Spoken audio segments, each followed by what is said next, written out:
Hello സുഹൃത്തുക്കളെ, നിങ്ങൾക്കെല്ലാവർക്കും എൻ്റെ യൂട്യൂബ് ചാനലിലേക്ക് സ്വാഗതം.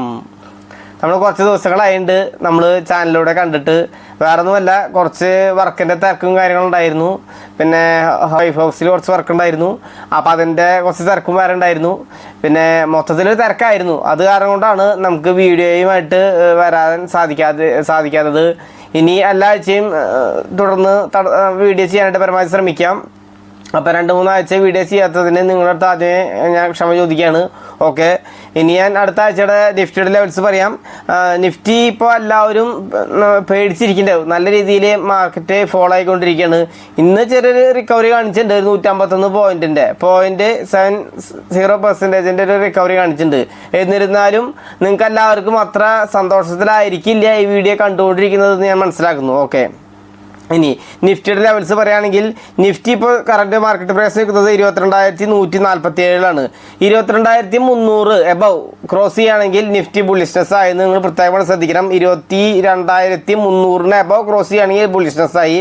അല്ലാത്ത പക്ഷം ഇന്നുണ്ടാക്കിയ ലോ നിങ്ങൾക്ക് അറിയാലോ, 21,770 അടുത്താണ് ലോ ക്രിയേറ്റ് ചെയ്ത്. ആ ലോ ബ്രേക്ക് ഡൗൺ ചെയ്യുകയാണെങ്കിൽ 21,500 വരെ എത്താനുള്ള പോസിബിലിറ്റി കാണുന്നുണ്ട്. 21,500 വരെ എത്താനുള്ള പോസിബിലിറ്റി കാണുന്നുണ്ട്. സ്റ്റിൽ ഞാൻ ഇപ്പോൾ ബാരിഷ്നെസ് എന്ന് പറയുന്നില്ല, ബുള്ളിഷ്നെസ് എന്നും പറയുന്നില്ല. ഒരു കൺസോൾഡേറ്റ് എന്ന രീതിയിൽ മാത്രമാണ് ഇപ്പോൾ വെള്ളിയാഴ്ച മാർക്കറ്റ് ക്ലോസ് ചെയ്തതിൻ്റെ പശ്ചാത്തലത്തിൽ ഞാൻ മനസ്സിലാക്കുന്നത്. കൃത്യമായിട്ടൊരു ട്രേഡ് എടുക്കാനായിട്ട് ബുള്ളിഷായിട്ടും ബാരിഷായിട്ടും ട്രേഡ് എടുക്കാൻ സാധിക്കാത്തൊരു അവസ്ഥയിലാണ്. 2 ദിവസം കൂടി മാർക്കറ്റ് മൂവ് ചെയ്തതിന് ശേഷം കറക്റ്റ് സിറ്റുവേഷൻ നമുക്ക് മനസ്സിലാവുള്ളൂ. ഓക്കെ, അതാണ് നിഫ്റ്റിയുടെ ലെവൽസ്.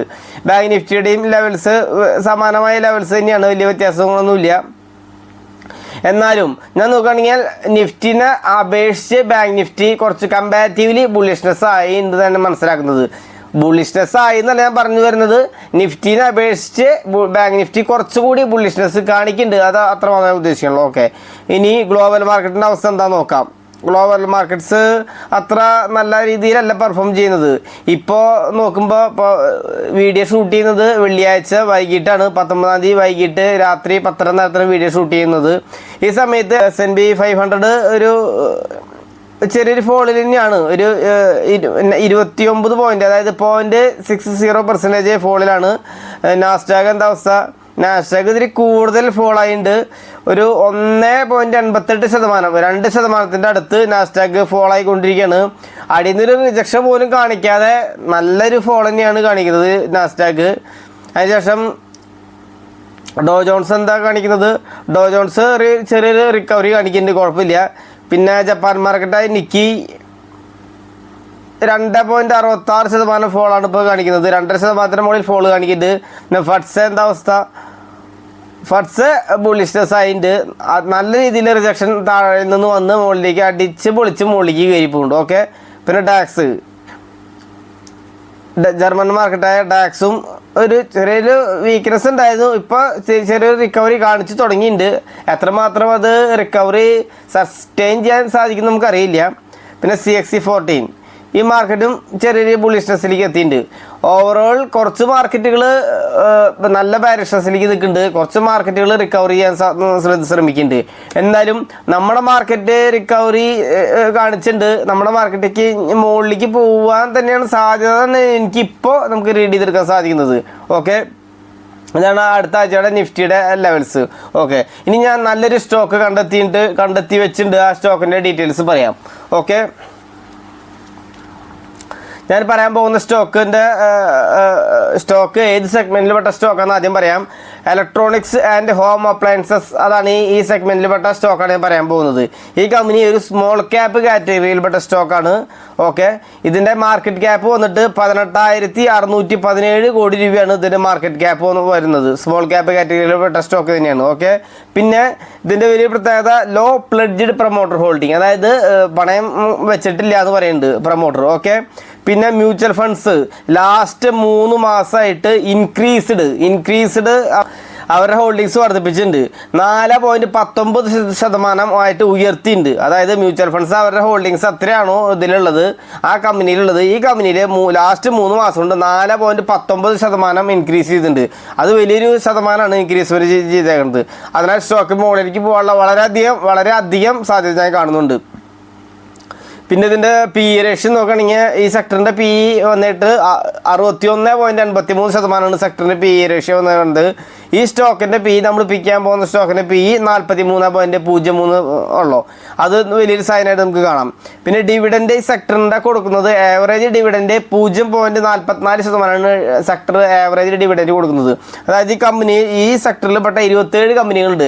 27 കമ്പനികളുടെ ആവറേജ് ഡിവിഡൻഡ് കൊടുക്കുന്നത് 0.44% കൊടുക്കുന്നത്.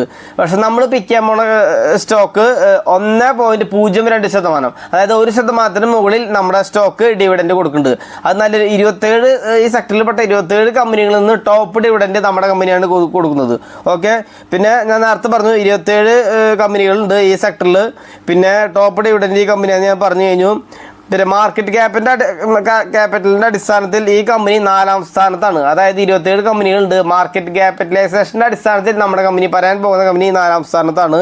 ഇതിൽ 1ാം സ്ഥാനത്ത് നിൽക്കുന്ന കമ്പനികൾ നിങ്ങൾക്ക് ഡിക്സൺ ടെക്നോളജീസ്, 2ാം സ്ഥാനം വോൾട്ടാസ് നിൽക്കുന്നുണ്ട്, 3ാം സ്ഥാനം ബ്ലൂ സ്റ്റാർ നിൽക്കുന്നുണ്ട്.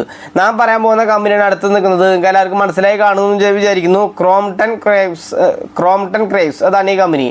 ഈ കമ്പനിയാണ് നമ്മൾ അടുത്ത ആഴ്ചയിലേക്കുള്ള നമ്പർ 1 പിക്കായിട്ട് പറയാൻ കാരണം. പിന്നെ ഈ കമ്പനി പിക്കാനുള്ള വേറൊരു കാര്യം, നിങ്ങൾ പ്രൈസ് ആക്ഷൻ ട്രേഡ് ചെയ്യുന്ന ആളാണെങ്കിൽ നിഫ്റ്റി 3-4 ദിവസം കൊണ്ട് നിഫ്റ്റി താഴോട്ട് എന്നുള്ള രീതിയിലാണ് വന്നേക്കുന്നത്. പക്ഷെ നമ്മൾ പിക്കാൻ പോകുന്ന സ്റ്റോക്ക്, നമ്മൾ ഈ പറഞ്ഞ ക്രോംപ്ടൺ എന്ന സ്റ്റോക്ക് കൃത്യമായിട്ട് നിങ്ങൾക്ക് നോക്കിയാൽ കാണാം ഒരു ഡൈവർജൻസ് സംഭവിച്ചുകൊണ്ട്.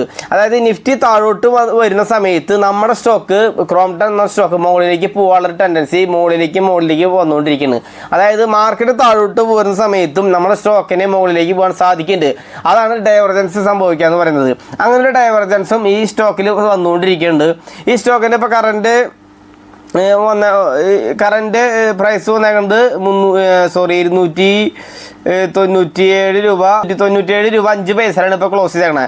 അപ്പോൾ ഈ കറണ്ട് മാർക്കറ്റ് പ്രൈസിലാണ് നിങ്ങൾക്ക് ബൈ എടുക്കാം. 297 ബൈ എടുക്കുകയാണെങ്കിൽ ഈ ആഴ്ച എന്തായാലും അടുത്ത ആഴ്ച, അതായത് തിങ്കളാഴ്ച മാർക്കറ്റ് ഓപ്പൺ ചെയ്ത് 5 ദിവസം കൊണ്ട് എനിക്ക് തോന്നുന്നു ഒരു 9.5%, അതായത് 325 ഫസ്റ്റ് ടാർഗറ്റ് വെക്കാവുന്നതാണ്.